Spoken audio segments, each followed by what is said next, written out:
कायस्थों का गौरवशाली इतिहास रहा है, जो कि मान करने योग्य है। कायस्थ एक ऐसी जाति है जिनकी उत्पत्ति ब्रह्मा के काया से हुई है। ये तो सब जानते हैं, मगर एक भ्रांति हर और फैली हुई है कि कायस्थों के पितामह, या फिर ये कहे कि उनकी जड़ें भगवान चित्रगुप्त यमराज के यमलोक में यमराज के लेखा जोखा संभालने वाले हैं, परंतु यह एक भ्रांति है। पुराणों को अगर माना जाए तो असलियत इसके विपरीत है। पुराणों के अनुसार चित्रगुप्त महाराज क्षिप्रा नदी के तट पर स्थित पंचकोश क्षेत्र में घोर तपस्या में लीन थे। इस घोर तप के पश्चात सृष्टि के रचयिता ब्रह्मा जी ने चित्रगुप्त महाराज को प्राणियों के भाग्य लिखने का जिम्मा दिया। ब्रह्मा जी की आज्ञा से वह यमलोक आ गए और यहाँ विराजमान होकर वे दंतदाता कहलाने लगे। चित्रगुप्त महाराज को महाकाल भी कहा जाता है। गरुड़ पुराण मूलतः चित्रगुप्त महाराज को प्रसन्न करने हेतु पढ़ा जाता है। पुराणों के अनुसार यमराज की उत्पत्ति तो बहुत बाद में हुई। इनकी जड़ें कुछ इस प्रकार है। ब्रह्मा के मन से मरीचि उत्पन्न हुए, मरीचि से कश्यप, कश्यप से सूर्य, सूर्य से वैवत्सव मनु, यम और यमुना का जन्म हुआ।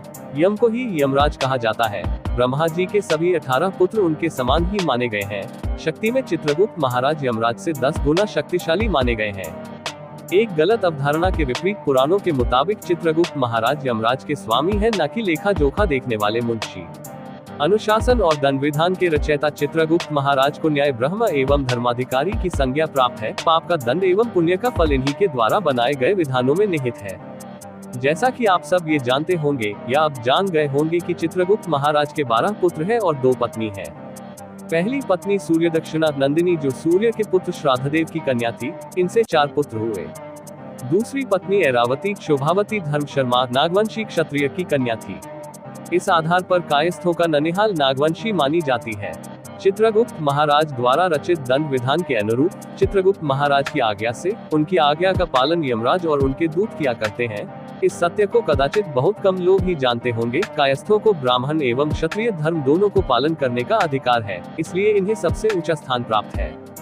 कायस्थों ने पूरे भारतवर्ष एवं विश्व में राज कर वर्ण व्यवस्था को चलायमान रखने में गति प्रदान करते रहे हैं। कायस्थों ने कई साम्राज्यों को स्थापित किया, जिनके नाम इस प्रकार हैं। वल्लभी कायस्थ राजवंश, दक्षिण में चालुक्य कायस्थ राजवंश, उत्तर में देवपाल गौड़ कायस्थ राजवंश तथा मध्य भारत में सातवाहन और परिहार कायस्थ राजवंश इत्यादि। कायस्थों के बारे में स्वामी विवेकानंद कहते हैं कि मैं उन महापुरुषों का वंशधर हूँ, जिनके चरण कमलों पर प्रत्येक ब्राह्मण यमाया धर्मराजाया चित्रगुप्ताय व नमः का उच्चारण करते हुए पुष्पांजलि प्रदान करता है और जिनके वंशज विशुद्ध रूप से क्षत्रिय है। यदि अपने पुराणों पर विश्वास हो तो इन समाज सुधारकों को जान लेना चाहिए कि मेरी जाति ने पुराने जमाने में अन्य सेवाओं के अतिरिक्त कई शताब्दियों तक आधे भारत पर शासन किया था। यदि मेरी जाति की गणना छोड़ दी जाए तो भारत की वर्तमान सभ्यता शेष क्या रहेगा।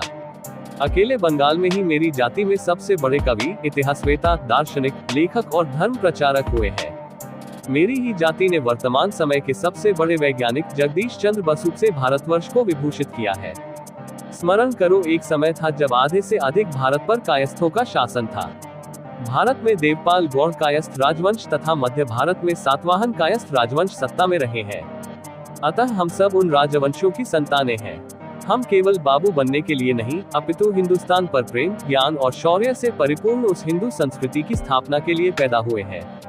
वर्तमान में कायस्थ मुख्य रूप से श्रीवास्तव, सिन्हा, वर्मा, स्वरूप, चित्रवंशी, सक्सेना, अम्बष्ट, निगम, माथुर, भटनागर, लाभ, लाल, बसु, शास्त्री, कुलश्रेष्ठ, अस्थाना, बिसारिया, कर्ण, खरे, सूर्यध्वज, विश्वास, सरकार, बसु, परदेशी, बोस, दत्त, चक्रवर्ती, श्रेष्ठ, प्रभु, ठाकरे, आडवाणी, नाग, गुप्त, रक्षित, सेन, बख्शी, मुंशी, दत्ता, देशमुख, बच्चन, पटनायक, नायडू, सोम, पाल, राव, रेड्डी, दास, मोहंती, देशपांडे, कश्यप, देवगन, अंबानी, राय, वाल्मीकि आदि उपनामों से जाने जाते हैं।